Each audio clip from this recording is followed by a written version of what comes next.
Philadelphia was the busiest city in America that May, nearly bursting with the vast crowds that flocked to attend the Centennial Exposition of 1876.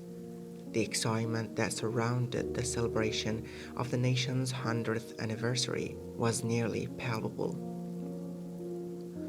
Wandering the soaring exhibition halls, Jonathan saw the wonders that astonished all the world: the great carless steam engine, the exhibits of plant and agriculture from the states and territories of America, and the new inventions that were all the rage.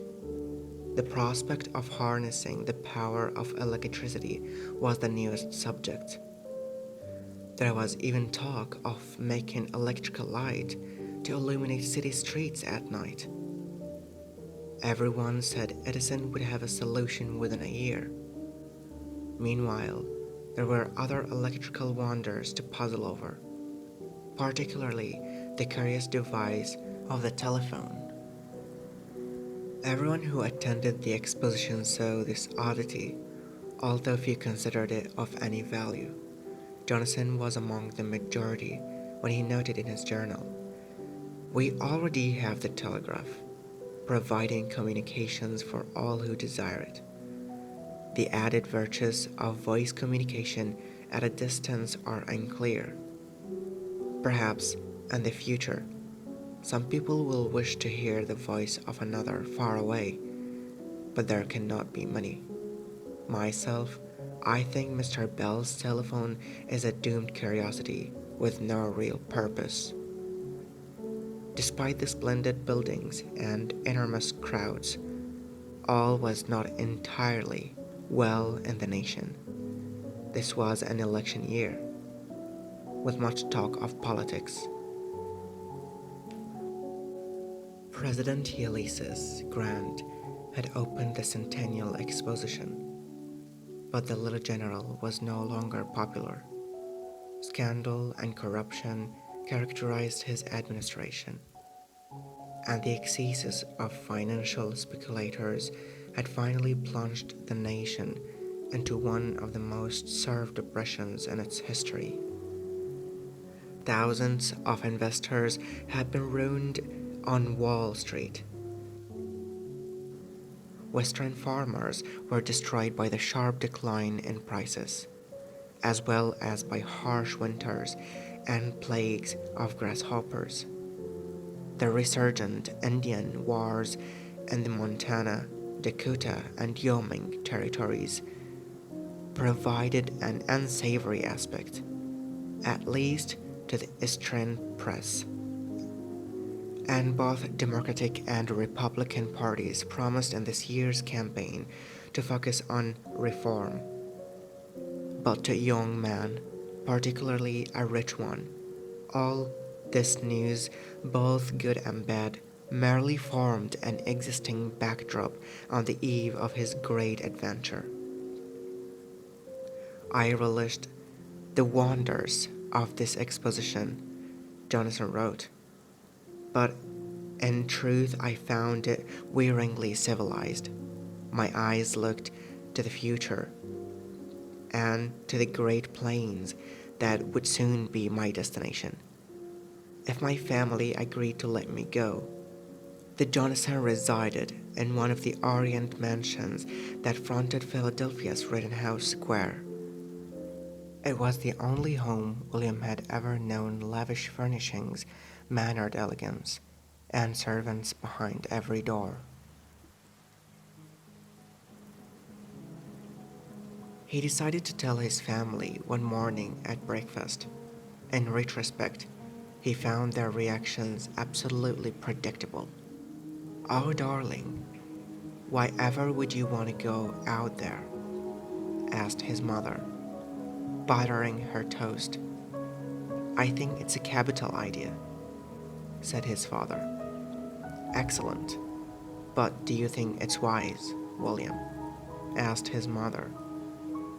There's all that trouble with the Indians. You know, it's good that he's going.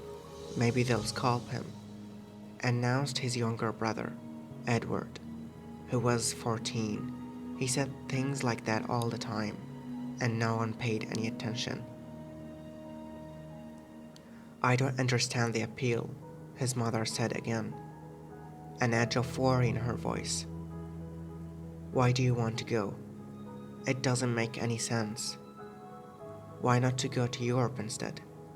Some place culturally stimulating and safe. I'm sure he'll be safe, his father said.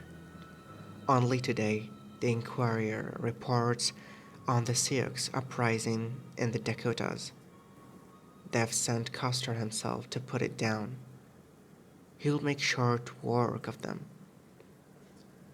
I hate to think of you eaten, said his mother. Scoffed, mother.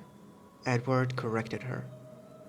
They cut off all the hair right around the head after they club you to death. Of course. Except sometimes you're not completely dead and you can feel the knife cutting off the skin and hair right down to your eyebrows. Not at breakfast, Edward. You're disgusting, said his sister, Eliza, who was 10. You make me puke, Eliza. Well, he does, mother. He is a revolting creature. Where exactly will you go with Professor Marsh, son? His father asked. To Colorado. Isn't that near to Dakotas? Asked his mother. Not very. Oh, mother, don't you know anything? Said Edward. Are there Indians in Colorado? There are Indians everywhere, mother.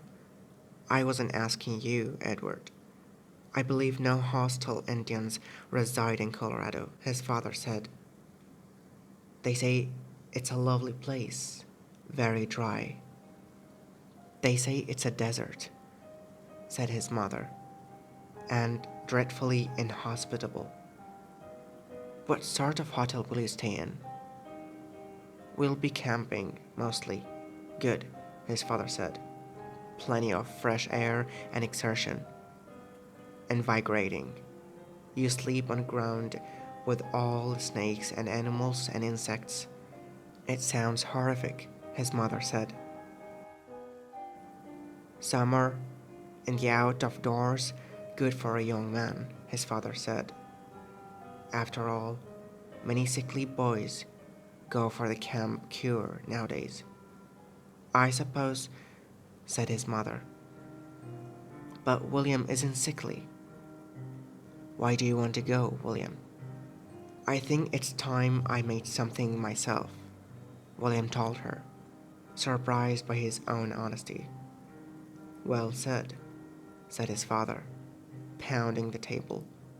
In the end, his mother gave him consent, although she continued to look genuinely worried. He thought she was being maternal and foolish. The fears she expressed only made him feel all the more puffed up, brave, and determined to go. He might have felt differently had he known that by late summer she would be informed that her firstborn son was dead.